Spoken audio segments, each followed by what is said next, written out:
ਪੱਪੂ ਨੂੰ ਪਾਵਰ ਦੇਣ ਦਾ ਮਤਲਬ ਹੈ ਵੀ ਰਣਜੀਤ ਕੌਰ ਇਹਦੀ ਦੀ ਜਿਹੜੀ ਸ਼ਖਸੀਅਤ ਹੈਗੀ ਹੈ ਡੁਬੀਸ਼ੀਅਸ ਹੈਗੀ। ਕੋਈ ਰਣਜੀਤ ਕੌਰ ਚਲਾਣਾ ਥੋੜੀ ਕਰ ਗਈ ਹੈ ਤੇ ਉਸ ਦੀਆਂ ਪਾਵਰਾਂ ਉਹਨੂੰ ਨਾ ਦੇਣੀਆਂ ਤੇ ਪੱਪੂ ਨੂੰ ਦੇ ਦੇਣੀਆਂ, ਇਹਦਾ ਮਤਲਬ ਹੈਗਾ ਚੋਰ ਚੋਰ ਮਸੇਰ ਭਰਾ। ਕਾਹਦੀ ਕੈਪਿੰਗ ਜੀ? ਜੇ ਕੈਪਿੰਗ ਲੱਗੀ ਹੈ ਤੇ ਜਿਹੜਾ ਇਹਨਾਂ ਨੇ ਡਿਲਾਈਟ ਕੰਪਨੀ ਤੋਂ ਆਡਿਟ ਕਰਾਈ ਉਹ ਕਿਉਂ ਨਹੀਂ ਸਾਹਮਣੇ ਕਰਦੇ ਪਏ? ਹੋਛਾਪੰਤੀ ਜਿਹੜੀ ਹੈ ਕਿ ਨਹੀਂ, ਛਛੋਰਾਪੰਤੀ, ਇਹ ਗੁਰੂ ਨੇ ਸਿੱਖ ਨੂੰ ਨਹੀਂ ਸਿਖਾਈ। ਇਸ ਨੇ ਪਤਾ ਨਹੀਂ ਕਿੱਥੋਂ ਹੋਛਾਪੰਤੀ ਕਿਹੜੇ ਵਡੇਰੇ ਕੋਲ ਸਿੱਖੀ ਹੈ, ਇਹਦਾ ਮੈਨੂੰ ਨਹੀਂ ਪਤਾ। ਇਸ ਤਰ੍ਹਾਂ ਮਾਲਪੂੜੇ ਕਹਿ ਰਹੇ ਸੀ ਵੀ ਸਿੱਖਾਂ ਨੇ ਕਦੀ ਮਾਲਪੂੜੇ ਵੇਖੇ ਹੀ ਨਹੀਂ ਹੋਏ। ਅਰੇ ਬਣ ਗਿਆ ਲੰਗਰ ਲਾ ਲੈ ਖਾਣਾ ਖਾ ਲੈਣ, ਉੱਥੇ ਤੁਸੀਂ ਮਾਲਪੂੜੇ ਘਿਓ ਦੀਆਂ ਟੀਨ ਉਲਟਾਉਂਦੇ ਦੇਖ ਰਹੇ ਹੋ, ਇੱਥੇ ਤੁਹਾਡਾ ਐਡ ਗ੍ਰੰਥੀ ਘਿਓ ਮੰਗਦਾ ਪਿਆ ਹੈ। ਕੇ ਆਉਂਦੇ ਹਨ ਆਟਾ, ਦਾਲਾਂ, ਖੰਡ, ਘਿਓ, ਚਾਵਲ। ਉਹਨਾਂ ਸਾਰਿਆਂ ਨੂੰ ਬੇਨਤੀ ਹੈ ਕਿ ਵੱਧ ਤੋਂ ਵੱਧ ਸੇਵਾ ਆਪ ਜੀ ਦੇਸੀ ਘਿਓ ਦੀ ਪ੍ਰਾਪਤ ਕਰੋ। 8 ਸਾਲ ਤੋਂ ਮੰਗੀ ਵੀ ਜਾ ਰਹੇ ਨੇ, 8 ਸਾਲ ਤੋਂ ਲੁੱਟੀ ਵੀ ਜਾ ਰਹੇ ਨੇ। ਜਿਹੜੇ ਪਾਪ ਸਰਸੇ ਨੇ ਕੀਤੇ ਨੇ ਉਹ ਲੰਗਰ ਲਗਾਉਣ ਨਾਲ ਤੇ ਧੋਤੇ ਨਹੀਂ ਜਾਣੇ। ਲੰਗਰ ਦਿਓ, ਉਹ ਲੰਗਰ ਆਉਂਦਾ ਹੈ ਤੇ ਉਹ ਆਟਾ ਬਾਜ਼ਾਰ ਵਿੱਚ ਪਿਛਲੇ ਰਸਤਿਓਂ ਵੇਚਣ ਚਲੇ ਜਾਂਦੇ ਨੇ। ਸਰ ਮਤਲਬ ਜਦੋਂ ਵੀ ਉਹਨਾਂ ਆਟੇ ਦੀ ਗੱਲ ਕਰਦੇ ਆ ਨਾ, ਕਹਿੰਦੇ ਰਿਵਾਇਤ ਰਹੀ ਹੈ ਚੋਰੀ ਆਟਾ ਵੇਚਣ ਦੀ ਗੁਰਦੁਆਰਾ ਕਮੇਟੀ 'ਚ ਰਵਾਇਤ ਹੈ। ਇਸ ਗੱਲ ਦਾ ਪਤਾ ਮੈਨੂੰ ਅੱਜ ਲੱਗਾ ਜੀ। ਹੁਣ ਗੁਰਦੁਆਰਾ ਸੀਸ ਗੰਜ ਸਾਹਿਬ ਵਿੱਚ ਜਿਹੜੀ ਡਿਸਪੈਂਸਰੀ ਹੈਗੀ, ਦਿੱਲੀ ਸਿੱਖ ਗੁਰਦੁਆਰਾ ਕਮੇਟੀ ਦੀ ਸਭ ਤੋਂ ਪਹਿਲੀ ਡਿਸਪੈਂਸਰੀ ਸੀ। ਉਸ ਡਿਸਪੈਂਸਰੀ ਨੂੰ ਇਹਨਾਂ ਨੇ ਬੰਦ ਕਰਤਾ। ਜਦ ਦੀ ਉਹਨਾਂ ਨੇ ਦੁਕਾਨ ਖੋਲ੍ਹੀ ਹੈ, ਇਹ ਡਿਸਪੈਂਸਰੀ ਬੰਦ ਕਰਤੀ ਹੈ। ਫ੍ਰੀ ਦੀ ਸੇਵਾ ਕਰਨੀ ਹੈ ਗਰੀਬਾਂ ਦੀ, ਉਹ ਬੰਦ ਹੋ ਗਈ। ਹੁਣ ਪੈਸੇ ਲੈ ਕੇ ਦਵਾਈਆਂ ਦਿੰਦੇ ਨੇ, ਕੋਈ ਮੁਫਤ ਦਵਾਈ ਦਿੰਦੇ ਨੇ। ਮੇਰੇ ਕੋਲ ਕਿਸੇ ਪੱਤਰਕਾਰ ਨੇ ਪੁੱਛਿਆ ਜੀ ਇਹ ਵਡਾਲੇ ਨੇ ਤੇ 5 ਕੈਂਡੀਡੇਟ ਅਨਾਊਂਸ ਕਰਤੇ ਨੇ। ਮੈਂ ਕਿਹਾ ਇਹ ਵਡਾਲੇ ਨੇ ਬਾਦਲ ਨੂੰ ਜਿੰਨਾ ਕੁ ਐਡਵਾਂਸ ਇਹਨੇ ਫੜਿਆ ਹੈਗਾ ਉਹਦੀ ਰਸੀਦ ਭਿਜਵਾਈ ਹੈ। ਇਹ ਕਾਠ ਦੀ ਹਾਂਡੀ ਜਿਹੜੀ ਹੈਗੀ ਨਾ, ਇਹ ਕੋਈ ਮੁਹਾਵਰਾ ਗਲਤ ਨਹੀਂ ਹੈਗਾ। ਕਾਠ ਦੀ ਹਾਂਡੀ ਇੱਕੋ ਵਾਰ ਚੜ੍ਹਦੀ, ਉਹ ਚੜ੍ਹ ਗਈ। ਕੋਈ ਸਿੱਖਾਂ ਤੇ ਮੁਸੀਬਤ ਪਵੇ, ਕੋਈ ਪ੍ਰੋਬਲਮ ਆਵੇ, ਕੋਈ ਗੱਲ ਆਵੇ ਤੇ ਇਹਨਾਂ ਦਾ ਪਤਾ ਨਹੀਂ ਹੀ ਕੋਈ ਨਹੀਂ। ਸਤਿ ਸ਼੍ਰੀ ਅਕਾਲ ਦੋਸਤੋ, ਸਵਾਗਤ ਹੈ ਤੁਹਾਡਾ ਵੌਇਸ ਆਫ ਇੰਡੀਆ ਦੇ ਪ੍ਰੋਗਰਾਮ ਗੂੰਜਾਂ ਸਿੱਖ ਸਿਆਸਤ ਦੀਆਂ। ਜੀ ਹਾਂ ਦੋਸਤੋ, ਚਾਹੇ ਹੋਏ ਕਰੋਨਾ ਕਾਲ ਦਾ ਟਾਈਮ, ਚਾਹੇ ਹੋਏ ਕਿਸਾਨ ਅੰਦੋਲਨ ਦੇ ਅੰਦਰ ਲੰਗਰ ਦਾ ਵਕਤ, ਇੱਕ ਪਾਸੇ ਦਿੱਲੀ ਸਿੱਖ ਗੁਰਦੁਆਰਾ ਕਮੇਟੀ ਨੇ ਬੜਾ ਸ਼ਲਾਘਾਯੋਗ ਕਾਰਜ ਕੀਤਾ, ਲੰਗਰ ਲਗਾਇਆ ਹੈ। ਚਾਹੇ ਕਰੋਨਾ ਕਾਲ ਦਾ ਟਾਈਮ ਸੀ, ਚਾਹੇ ਹੁਣ ਫਾਰਮਰ ਪ੍ਰੋਟੈਸਟ ਹੈਗਾ, ਮਗਰ ਵਿਪਕਸ਼ ਲੱਗਦਾ ਹੈ ਕਿ ਸਿਆਸਤ ਦੀ ਡੀਐਚਜੀ ਦੀ ਪਾਰਟੀ, ਅਕਾਲੀ ਦਲ ਬਾਦਲ ਪਾਰਟੀ ਤੋਂ ਇਹੋ ਜਿਹੇ ਕੰਮ ਵੇਖ ਕੇ ਕਾਫੀ ਪਰੇਸ਼ਾਨ ਨਜ਼ਰ ਆ ਰਿਹਾ ਤੇ ਵਿਪਕਸ਼ ਕਾਫੀ ਆਰੋਪ ਲਗਾ ਰਹੇ। ਸਾਡੇ ਪੁੱਛਦੇ ਹਾਂ ਸਰ ਸਾਹਿਬ ਤੋਂ, ਤਾਂ ਸਵਾਗਤ ਕਰਦੇ ਹਾਂ ਸਰ। ਜਿਹੜਾ ਸਿੱਧਾ ਜੀ ਕੰਮ ਕਰ ਰਹੇ ਨੇ ਪਿਛਲੇ 2 ਸਾਲਾਂ ਦੇ ਅੰਦਰ 42-45 ਕਰੋੜ ਦਾ ਲੰਗਰ ਲਗਾ ਚੁੱਕੇ ਨੇ, ਹੋਰ ਕੰਮ ਕਰ ਰਹੇ ਨੇ ਔਰ ਅੱਗੇ ਲੰਗਰ ਲਗਾਈ ਜਾ ਰਹੇ ਨੇ। ਕਿ ਲੱਗਦਾ ਹੈ ਕਿ ਇਸ ਵਾਰ ਇਲੈਕਸ਼ਨ ਕੋਈ ਅਸਰ ਪਾਉਣਗੇ? ਸਰ ਸਵਾਗਤ ਸਾਡੇ ਪ੍ਰੋਗਰਾਮ ਦੇ ਅੰਦਰ। ਸਰ ਲੱਗਦਾ ਹੈ ਕਿ ਜਿਹੜਾ ਸਿਰਸਾ ਜੀ ਨਾਲ ਵਧੀਆ ਕੰਮ ਕਰ ਰਹੇ ਨੇ ਲੰਗਰ ਦੀ ਸੇਵਾ, ਚਾਹੇ ਕਰੋਨਾ ਕਾਲ ਹੋਵੇ ਚਾਹੇ ਹੋਏ ਹੁਣ ਫਾਰਮਰ ਦੇ ਅੰਦਰ, ਕੰਟੀਨਿਊ ਲੰਗਰ ਲਗਾ ਰਹੇ ਨੇ, ਲੱਗਦਾ ਵਿਪਕਸ਼ ਡਰ ਗਿਆ? ਨਹੀਂ, ਇਹ ਤੇ ਡਰਨ ਦੀ ਕਿਹੜੀ ਗੱਲ ਹੈ ਕਿ ਅਸੀਂ ਕਿਉਂ ਡਰਾਂਗੇ ਜੀ? ਲੰਗਰ ਕੋਈ ਲਗਾਏ ਤੇ ਡਰੀਏ ਅਸੀਂ? ਸਾਡਾ ਡਰਨ ਦਾ ਕੋਈ ਕੰਮ ਨਹੀਂ। ਬਾਕੀ ਜਿਹੜੇ ਪਾਪ ਸਰਸੇ ਨੇ ਕੀਤੇ ਨੇ ਉਹ ਲੰਗਰ ਲਗਾਉਣ ਨਾਲ ਤੇ ਧੋਤੇ ਨਹੀਂ ਜਾਣੇ। ਨਾ ਇਹਦੇ ਮੈਲ ਧੋਤੀ ਜਾਣੀ ਹੈ, ਨਾ ਇਹਦੇ ਪਾਪ ਧੋਤੇ ਜਾਣੇ ਨੇ। ਗੁਰਦੁਆਰਾ ਕਮੇਟੀ ਨੂੰ ਇਹਨਾਂ ਨੇ ਬਿਲਕੁਲ ਸਾਫ਼ ਕਰ ਦਿੱਤਾ ਹੈ। ਬਿਲਕੁਲ ਅੱਜ ਇਹਨਾਂ ਕੋਲ ਕੋਈ ਪੈਸਾ ਧੇਲਾ ਨਹੀਂ ਬਚਿਆ। ਹੁਣ ਤੇ ਇਹਨਾਂ ਨੇ ਘਿਓ ਵੀ ਸਾਰਾ ਪੀ ਲਿਆ ਗੁਰਦੁਆਰੇ ਦਾ। ਕਿਵੇਂ ਪੀ ਲਿਆ? ਘਿਓ ਜੇ ਇੰਨਾ ਲੰਗਰ ਲਗਾਏ ਹੁਣ ਘਿਓ ਦੀਆਂ ਉਹ ਲਗਾਤੇ ਹੈ, ਕੀ ਕਹਿੰਦੇ ਨੇ, ਮਾਲਪੂੜੇ ਲਗਾਤੇ ਦੇਸੀ ਘਿਓ ਦੇ। ਉੱਥੋਂ ਮਾਲਪੂੜੇ ਲਗਾ ਰਹੇ ਨੇ, ਘਿਓ ਤੇ ਗੁਰਦੁਆਰੇ ਲੈ ਕੇ ਗਏ ਨੇ। ਘਿਓ ਲੈ ਕੇ ਗਏ ਨੇ, ਮਾਲਪੂੜੇ। ਦੂਸਰੀ ਗੱਲ ਮੈਂ ਕਹਿਣੀ ਚਾਹੁੰਦਾ ਬਈ ਹੋਛਾਪੰਤੀ ਜਿਹੜੀ ਹੈ ਕਿ ਨਹੀਂ, ਛਛੋਰਾਪੰਤੀ, ਇਹ ਗੁਰੂ ਨੇ ਸਿੱਖ ਨੂੰ ਨਹੀਂ ਸਿਖਾਈ। ਇਸ ਨੇ ਪਤਾ ਨਹੀਂ ਕਿੱਥੋਂ ਹੋਛਾਪੰਤੀ ਕਿਹੜੇ ਵਡੇਰੇ ਕੋਲ ਸਿੱਖੀ ਹੈ, ਇਹਦਾ ਮੈਨੂੰ ਨਹੀਂ ਪਤਾ। ਇਸ ਤਰ੍ਹਾਂ ਮਾਲ ਪੂੜੇ ਕਹਿ ਰਹੇ ਸੀ ਵੀ ਸਿੱਖਾਂ ਨੇ ਕਦੀ ਮਾਲ ਪੂੜੇ ਵੇਖੇ ਹੀ ਨਹੀਂ ਹੋਏ। ਇਹ ਜ਼ਿੰਦਗੀ 'ਚ ਪਹਿਲੀ ਵਾਰੀ ਮਾਲ ਪੂੜਾ ਸਿੱਖਾਂ ਨੂੰ ਖਵਾ ਰਿਹਾ। ਇੱਥੇ ਕਈ ਸਾਲ ਹੋ ਗਏ ਮੈਨੂੰ ਵੀ ਦੇਖਦਿਆਂ, ਕਈਆਂ ਨੇ ਮਾਲ ਪੂੜੇ ਲਗਾਏ ਨੇ, ਹਲਵੇ ਲਾਏ ਨੇ, ਜੋ ਮਰਜ਼ੀ ਲਗਾਏ ਨੇ, ਹਰ ਤਰ੍ਹਾਂ ਦਾ ਲੰਗਰ ਲਾਇਆ ਹੈ। ਪਰ ਹੋਸ਼ਾਂ ਦੀ ਤਰ੍ਹਾਂ ਕੈਮਰੇ ਦੇ ਸਾਹਮਣੇ ਇਹ ਲਓ ਜੀ ਇਹ ਮਾਲ ਪੂੜਾ ਖਾਓ ਜੀ, ਇਹ ਦਿੱਲੀ ਕਮੇਟੀ ਦਾ ਮਾਲ। ਮੈਂ ਇਹ ਜਿਹਾ ਹੋਸ਼ਾਪੰਤੀ ਛਛੋਰਾਪੰਤੀ ਮੈਂ ਆਪਣੀ ਜ਼ਿੰਦਗੀ 'ਚ ਪਹਿਲੀ ਵਾਰ ਵੇਖੀ ਹੈ। ਮੇਰੀ ਇਤਨੀ ਉਮਰ ਹੋ ਚੁੱਕੀ ਹੈ, ਬਚਪਨ ਤੋਂ ਲੈ ਕੇ ਮੇਰੀ ਯਾਦਾਸ਼ਤ ਜਿਹੜੀ ਹੈ ਅੱਜ 66 ਸਾਲ ਪਹਿਲੇ ਤੱਕ ਮੈਨੂੰ ਯਾਦ ਹੈਗੀਆਂ ਗੱਲਾਂ ਸਾਰੀਆਂ। ਮੈਂ ਇਤਨਾ ਹੋਸ਼ਾ ਬੰਦਾ ਤੇ ਛਛੋਰਾ ਬੰਦਾ ਮੈਂ ਨਹੀਂ ਆਪਣੀ ਜ਼ਿੰਦਗੀ 'ਚ ਵੇਖਿਆ। ਕਿਸੇ ਵੀ ਲੀਡਰ ਨੇ ਇਹ ਜੀਆਂ ਛਛੋਰੀਆਂ ਗੱਲਾਂ ਨਹੀਂ ਕੀਤੀਆਂ, ਲਓ ਜੀ ਪੂੜਾ ਖਾਓ ਜੀ, ਪੂੜਾ ਖਾਓ ਜੀ। ਅਰੇ ਬਣ ਗਿਆ ਲੰਗਰ ਲਾ ਲੈ, ਖਾਣਾ ਖਾ ਲੈਣ। ਉੱਥੇ ਤੁਸੀਂ ਮਾਲ ਪੂੜੇ ਘਿਓ ਦੀਆਂ ਟੀਨ ਉਲਟਾਉਂਦੇ ਦੇਖ ਰਹੇ ਹੋ। ਇੱਥੇ ਤੁਹਾਡਾ ਐਡ ਗ੍ਰੰਥੀ ਘਿਓ ਮੰਗਦਾ ਪਿਆ ਹੈ। ਲੰਗਰ ਵਾਸਤੇ ਘਿਓ ਤੁਸੀਂ ਸਾਰਾ ਖਾ ਗਏ ਹੋ, ਪੀ ਗਏ ਹੋ, ਪ੍ਰਸ਼ਾਦ ਵਾਸਤੇ ਤੁਹਾਡੇ ਕੋਲ ਘਿਓ ਕੋਈ ਨਹੀਂ। ਕਿਹੜੀ ਚੀਜ਼ ਹੈ ਜਿਹੜੀ ਤੁਸੀਂ ਮੰਗਤਿਆਂ ਦੀ ਤਰ੍ਹਾਂ ਸਵੇਰੇ ਤੁਹਾਡਾ ਐਡ ਗ੍ਰੰਥੀ ਨਹੀਂ ਮੰਗਦਾ ਸੰਗਤ ਪਾਸੋਂ? ਸ਼ਰਮ ਵੀ ਨਹੀਂ ਆਉਂਦੀ। ਔਰ ਇਹ ਮੰਗਤਾ ਪੁਣਾ ਪਿਛਲੇ 8 ਸਾਲ ਤੋਂ ਸ਼ੁਰੂ ਹੈ, ਇਹ ਕੋਈ ਕੱਲ ਤੋਂ ਨਹੀਂ। ਬਾਦਲਾਂ ਨੇ, ਇਸ ਸਿਰਸੇ ਨੇ, ਪ੍ਰੈਡੀਸੈਸਰ ਨੇ, ਇਹਨਾਂ ਨੇ ਮੰਗਣਾ ਤੇ ਪਹਿਲੇ ਦਿਨ ਤੋਂ, ਜਦੋਂ ਇਹਨਾਂ ਨੇ ਪਹਿਲਾ ਸਾਈਨ ਕੀਤਾ ਅਗਲੇ ਦਿਨ ਇਹਨਾਂ ਨੇ ਮੰਗਣਾ ਸ਼ੁਰੂ ਕਰਤਾ। ਮੰਗ ਕੇ ਮੰਗਣ ਤੋਂ ਵੀ ਥੱਕੇ ਨਹੀਂ ਤੇ ਲੁੱਟਣ ਤੋਂ ਵੀ ਥੱਕੇ ਨਹੀਂ। 8 ਸਾਲ ਤੋਂ ਮੰਗੀ ਵੀ ਜਾ ਰਹੇ ਨੇ, 8 ਸਾਲ ਤੋਂ ਲੁੱਟੀ ਵੀ ਜਾ ਰਹੇ ਨੇ। ਉੱਧਰੋਂ 2.5 ਕਰੋੜ ਰੁਪਇਆ ਦੇ ਕੇ ਐਡਵਰਟਾਈਜ਼ਮੈਂਟ ਕਰ ਰਹੇ ਨੇ NDTV 'ਤੇ ਵੀ ਸਾਨੂੰ ਲੰਗਰ ਦਿਓ। ਉਹ ਲੰਗਰ ਆਉਂਦਾ ਤੇ ਉਹ ਆਟਾ ਬਾਜ਼ਾਰ ਵਿੱਚ ਪਿਛਲੇ ਰਸਤਿਓਂ ਵੇਚਣ ਚਲੇ ਜਾਂਦੇ ਨੇ। ਸਰ ਮਤਲਬ ਜਦੋਂ ਵੀ ਉਹਨਾਂ ਆਟਾ ਦੀ ਗੱਲ ਕਰਦੇ ਆ ਨਾ, ਕਹਿੰਦੇ ਨੇ ਰਿਵਾਇਤ ਰਹੀ ਹੈ ਆਟਾ ਅੱਛਾ, ਰਿਵਾਇਤ ਰਹੀ ਹੈ ਚੋਰੀ ਆਟਾ ਵੇਚਣ ਦੀ ਗੁਰਦੁਆਰਾ ਕਮੇਟੀ 'ਚ ਰਿਵਾਇਤ ਹੈ। ਇਸ ਗੱਲ ਦਾ ਪਤਾ ਮੈਨੂੰ ਅੱਜ ਲੱਗਾ ਜੀ ਵੀ ਚੋਰੀ ਆਟਾ ਵੇਚਣਾ ਇਹ ਰਿਵਾਇਤ ਹੈਗੀ ਗੁਰਦੁਆਰਾ ਕਮੇਟੀ ਦੀ। ਇਸ ਗੱਲ ਦਾ ਮੈਨੂੰ ਅੱਜ ਪਤਾ ਲੱਗਾ, ਮੈਨੂੰ ਪਹਿਲੇ ਨਹੀਂ ਸੀ ਪਤਾ। ਇਹ ਨਵੀਂ ਗੱਲ ਤੁਸੀਂ ਅੱਜ ਮੈਨੂੰ ਦੱਸੀ ਹੈਗੀ ਵੀ ਇਹ ਰਿਵਾਇਤ ਚੋਰੀ ਦੀ ਇਹਨਾਂ ਨੇ ਪਾਈ ਹੈਗੀ ਤੇ ਚੋਰੀ ਕਰਨਾ ਇਹਨਾਂ ਦੀ ਰਿਵਾਇਤ ਹੋਏਗੀ, ਚੋਰੀ ਕਰਨਾ ਸਾਡੀ ਮਗਰ ਇੱਕ ਰਿਵਾਇਤ। ਗੱਲ ਤੇ ਮੰਨਦੇ ਹੋ, ਚਲੋ ਮੈਂ ਇੱਕ ਮਿੰਟ ਲੰਗਰ ਤੋਂ ਅੱਗੇ ਹਟ ਕੇ ਗੱਲ ਕਰਦੇ ਹਾਂ। ਤੁਸੀਂ ਮੰਨਦੇ ਹੋ ਨਾ ਕਿ ਫ੍ਰੀ ਦਵਾਈਆਂ ਦੀ ਜਿਹੜੀ ਸੇਵਾ ਸ਼ੁਰੂ ਕੀਤੀ ਹੈ, ਕਿੰਨਾ ਸ਼ਲਾਘਾਯੋਗ ਕਰ ਰਿਹਾ ਹੈਗਾ? ਬੜਾ। ਦੇਖੋ, ਗੁਰੂ ਸਾਹਿਬ ਨੇ ਦਵਾਖਾਨੇ ਖੋਲ੍ਹੇ ਸਨ, ਉੱਥੇ ਗਰੀਬਾਂ ਨੂੰ ਦਵਾਈ ਜਿਹੜੀ ਸੀ ਮੁਫਤ ਦਿੱਤੀ ਜਾਂਦੀ ਸੀ। ਦਵਾਖਾਨੇ ਦਾ ਮਤਲਬ ਹੀ ਹੈਗਾ ਵੀ ਇਹ ਧਾਰਮਿਕ ਸੰਸਥਾ ਹੈਗੀ ਤੇ ਇਹ ਦਵਾਖਾਨਾ ਬਹੁਤੀ ਗੱਲ ਹੈ ਕੋਈ 5 ਰੁਪਏ ਦੀ ਪਰਚੀ ਲੈ ਲੈਂਦਾ ਸੀ।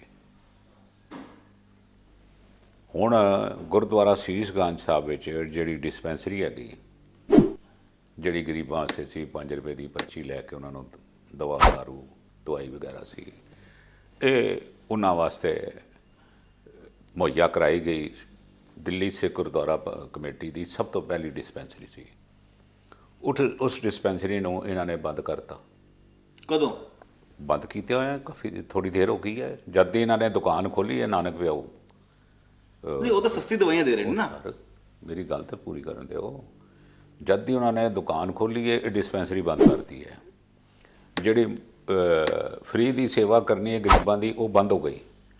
ਹੁਣ ਪੈਸੇ ਲੈ ਕੇ ਦਵਾਈਆਂ ਦਿੰਦੇ ਨੇ। ਕੋਈ ਮੁਫਤ ਦਵਾਈ ਦਿੰਦੇ ਨੇ? ਇਹ ਕੋਈ ਮੁਫਤ ਦਵਾਈ ਦਿੰਦੇ ਨੇ? ਇਹ ਪੈਸੇ ਲੈ ਕੇ ਦਵਾਈ ਦਿੰਦੇ ਨੇ। ਘਟੀਆ ਦਵਾਈਆਂ ਜਿਹੜੀਆਂ ਸਸਤੀਆਂ ਹੁੰਦੀਆਂ ਨੇ ਉਹ ਲਿਆਉਂਦੇ ਨੇ ਤੇ ਪ੍ਰਚਾਰ ਕਰਦੇ ਨੇ ਜੀ ਅਸੀਂ ਇਸ ਦਵਾਈ ਸਸਤੀ ਦੇ ਰਹੇ ਹਾਂ। ਚੰਗੀ ਦਵਾਈ ਤਾਂ ਇੱਥੋਂ ਮਿਲਦੀ ਕੋਈ ਨਹੀਂ।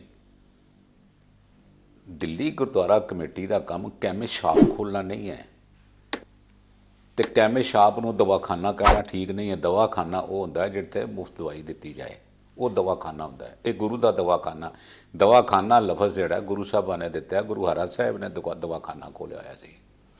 ਉਹ ਆਪਣੇ ਪੀੜਤਾਂ ਨੂੰ ਦਵਾਈਆਂ ਦੇਣ ਦੀ ਪ੍ਰਥਾ ਗੁਰੂ ਹਰਿ ਸਾਹਿਬ ਨੇ ਚਲਾਈ ਸੀ। ਇਹ ਤਾਂ ਕੈਮਿਸਟ ਸ਼ਾਪ ਹੈਗੀ ਔਰ ਇੱਕ 3rd ਰੇਟ ਦੀ ਕੈਮਿਸਟ ਸ਼ਾਪ ਹੈਗੀ ਜਿੱਥੇ ਦਵਾਈ ਦਾ ਪਤਾ ਹੀ ਕੋਈ ਨਹੀਂ ਵੀ ਇਹਦਾ। ਮਤਲਬ ਤੁਹਾਡੀ ਗੱਲ ਸੁਣਨ ਤੋਂ ਮੈਨੂੰ ਲੱਗਦਾ ਹੈ ਕਿ ਤੁਸੀਂ ਤੇ ਇਹ ਗੱਲ ਇੰਝ ਕਹਿ ਰਹੇ ਹੋ ਕਿ ਜਿਵੇਂ ਅਕਾਲੀ ਦਲ ਬਾਦਲ ਨੇ ਆ ਕੇ ਸਿੱਖੀ ਨੂੰ ਖੁਰਦ-ਬੁਰਦ ਕਰਤਾ ਹੋਇਆ, ਚਾਹੇ ਹਰ ਕੰਮ, ਚਾਹੇ ਲੰਗਰ ਦੀ ਸੇਵਾ ਤਾਂ ਤੁਸੀਂ ਕਹਿ ਰਹੇ ਹੋ ਕਿ ਠੀਕ ਨਹੀਂ ਕਿ ਭੋਡਾਬੰਦੀ ਦਿਖਾ ਰਹੇ ਨੇ। ਹੁਣ ਦਵਾਖਾਨੇ ਦੇ ਉੱਤੇ ਵੀ ਉਹਨਾਂ ਨੇ ਗੁਰੂ ਸਾਹਿਬ ਦੇ ਉਲਟ ਚੱਲ ਰਹੇ ਨੇ। ਸਿੱਧਾ ਕੰਮ ਕੀਤਾ ਕੀ ਇਹਨਾਂ ਨੇ 8 ਸਾਲਾਂ ਦੇ ਅੰਦਰ? ਫਿਰ ਮੈਂ ਸਮਝਦਾ ਜੀ ਬਈ ਹਰ ਸਮੇਂ ਦੇ ਵਿੱਚ ਜਿਹੜੇ ਇਤਿਹਾਸਕਾਰ ਹੈਗੇ ਉਹ ਸਮੇਂ ਦਾ ਇਤਿਹਾਸ ਜਿਹੜੇ ਉਹ ਜ਼ਰੂਰ ਲਿਖਦੇ ਨੇ।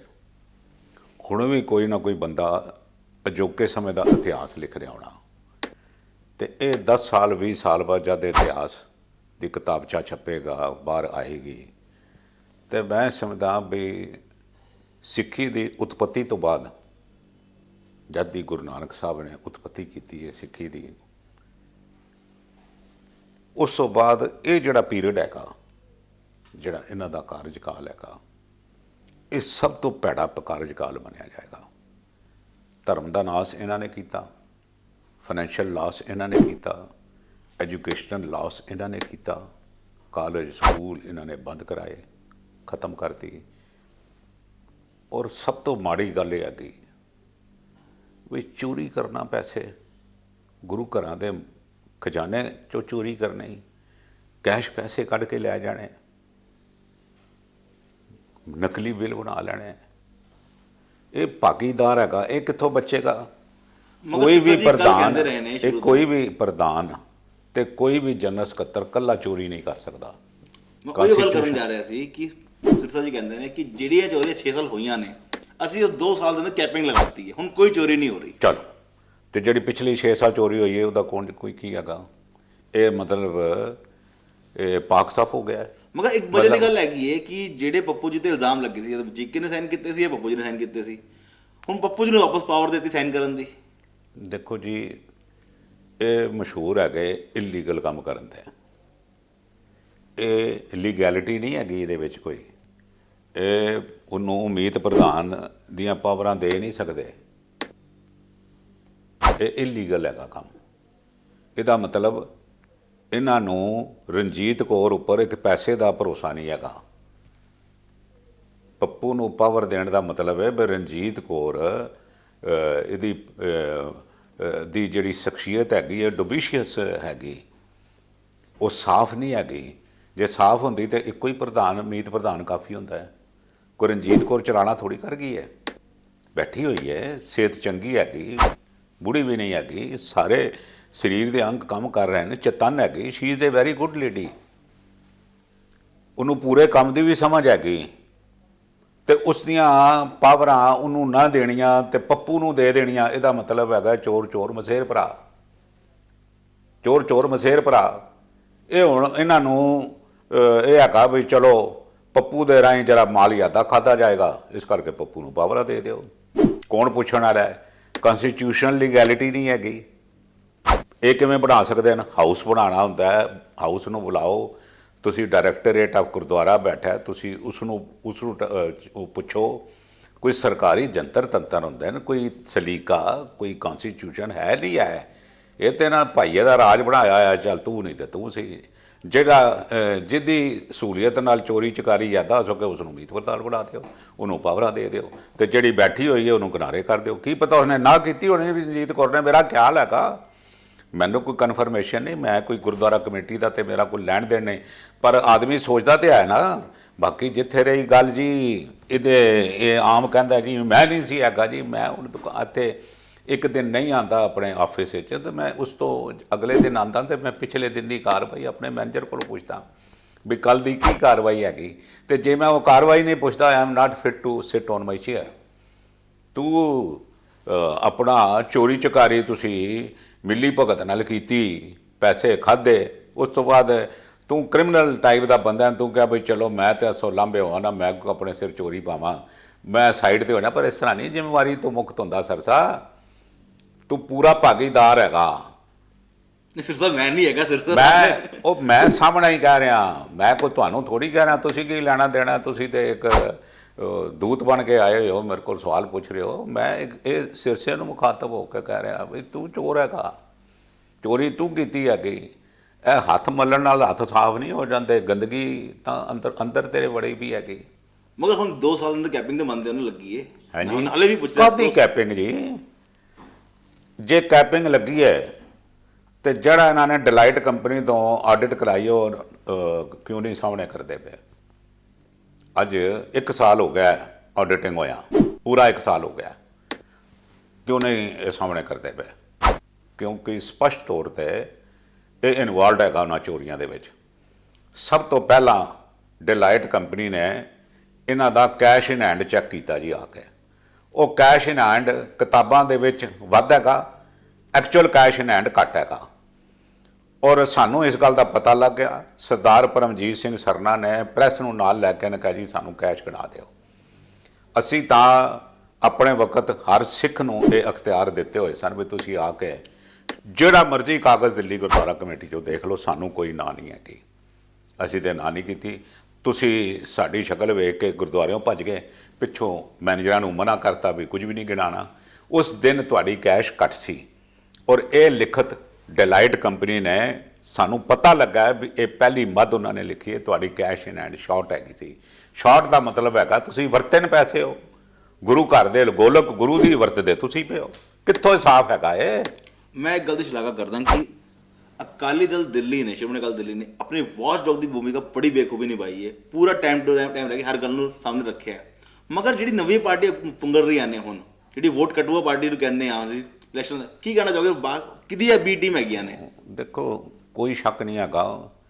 मेरे को अज तो महीना पहले 1.5 महीना पहले बलदेव सिंह वडाले ने 5 बंदियां दे नाम किए जी मैं 5 कैंडीडेट अनाउंस कर रहा।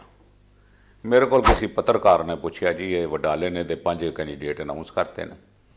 मैं क्या हाले चोणां ते अनाउंस होया कोई नहीं, डेट भी नहीं आई। मैं क्या ये वडाले ने बादल नूं जिन्ना एडवांस इन्हें फड़िया है उसकी रसीद भिजवाई है भी जिन्ना तू एडवांस दिता है उतना मैं काम तेरा करता है, होर अगों देगा तो होर अनाउंस कर देंगा। जिस तरह बादल नूं पैसे देंदा जाएगा या सिरसा देंदा जाएगा उस तरह वो कैंडीडेट खड़े करते जाएंगे। ये उन्होंने स्ट्रैटजी हैगी। पर मैं एक तुहानूं गल दस दियां, हुण जितने दल दलीए छोटे मोटे पिड्डड़ पिद्दड़ी जितने भी है ये काठ की हांडी जिहड़ी हैगी ना, एक मुहावरा गलत नहीं हैगा। काठ की हांडी इक्को वार चढ़दी वो चढ़ गई। हुण ये काठ की हांडी नहीं चढ़ेगी। कोई सिखां ते मुसीबत पवे, कोई प्रॉब्लम आवे, कोई गल आवे तो इन्हां दा पता नहीं कोई नहीं, कोई इत्थे आण दा कोई मतलब ही कोई नहीं। किहड़ा बंदा आया, कोई वडाला किन्ना आया दिल्ली के सिखां दे विच, ये सेवा दल वाले होर भी लगड़ बगड़ कितने काए ने इत्थे, कितने सिखां नाल सांझ इन्हां ने रखी है, क्यों सिख इन्हां नूं वोट पाण गए। इस तरह नहीं गल हुंदी। बंदे ते देखो इंडिपेंडेंट 1975 तो खड़े होने शुरू हो गए सन। 3-3 4-4 हर कॉन्स्टिट्यूएंसी चो 5-5 6-6 कैंडीडेट इंडिपेंडेंट खड़े होंदे हैं। हुण उन्हां नूं ये दुकानां लभ गईयां भी चलो एक इस दुकान का बोर्ड अपने मत्थे ते ला के असीं चोण लड़ लईए। ये तो एक नॉर्मल है। हुण जिहड़े होणगे सानूं उहदे च कोई ज़्यादा प्रॉब्लम नहीं हैगी। संगत जी तुसीं सुने हरविंदर सिंह सना जी के विचार, उन्होंने रखे पूरी गल बेबाकी नाल रखी तो संगत दस्सिया किस तरीके दे नाल दिल्ली सिख गुरद्वारा कमेटी के प्रधान जिहड़े पहले सैकटरी रहे थे हुण प्रधान है सिरसा साहब अपने कामां नूं ओवर एक्सपोज करते हैं, ओवर हाईलाइट करते हैं, जिहदे करके सिक्खी का ही घान होंदा है। देखते रहो voice of India. Waheguru Khalsa Waheguru Fateh.